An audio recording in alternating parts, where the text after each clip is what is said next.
هاتي رغيفين بيتين عندك وتعالي هنعمل بيهم ايه؟ هنعمل بيهم برجر. طبعا معظمكم طلبوا مني طريقة البرجر اللي انا بعملها. تعالوا نشوف هنعمل ازاي. دول رغيفين فينو بيتين. لما يبات منك شيليه في الفريزر، يعني حطيه في كيستين كده جوه بعض عشان ما يشربش ميه من الفريزر، وشيليه في الفريزر لوقت ما تيجي تعملي برجر هتحتاجيه. حطيت عليهم ميه كده زي ما انتوا شفتوا، وجبت بصلايه متوسطه حطيت عليها رشه ملح صغيره.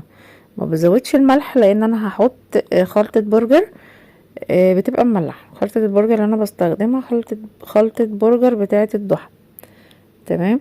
بحطها على نص كيلو لحمة مفرومة.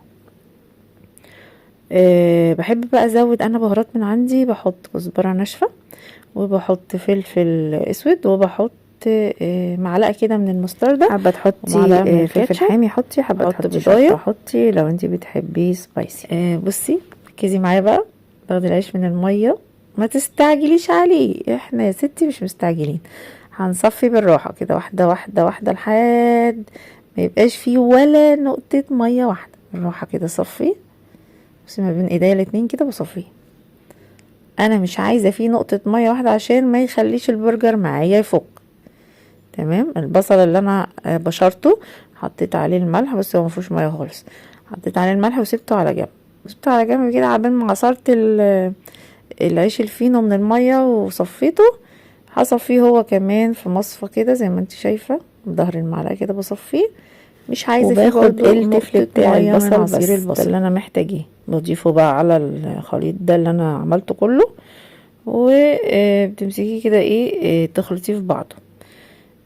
بعد ما بخلطه في بعضه كده باخده بقى على الكبه، بديله لفه كده واحده بحيث ان هو ايه يتعجن مع بعض. لما بتعجنيه في الكبه بيبقى زي عجينه واحده كده، استحاله يفرول منك او يفك منك وانتي بتشوحيه. زي ما انتوا شفتوا كده نص كيلو لحمه عمل لي 780 جرام، وده نتيجه ان احنا زودنا بصل وزودنا عيش فينو كده، فلازم طبعا ايه الوزن بتاعه يزيد.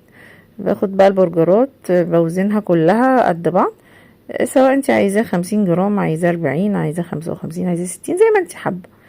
بقطع اكياس التلاجة كده وبتيجي بقى احط البرجر في المكبس. لو عندك مكبس اعملي في المكبس. انا عن نفسي بعمله في المكبس بتاع علبة الزبادي.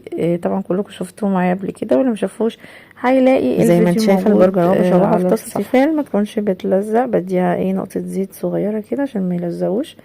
وما شاء الله عليه طالع مقرمش من بره اهو زي ما انت شايفه، ومتحمر وجوسي وطري جدا من جوه. ما شاء الله متماسك مش مفرول حاجه كده. بسم الله ما شاء الله. جربي الطريقه دي واعتمديها ان شاء الله تعجبك وتعجب الولاد. لو عجبك بقى الفيديو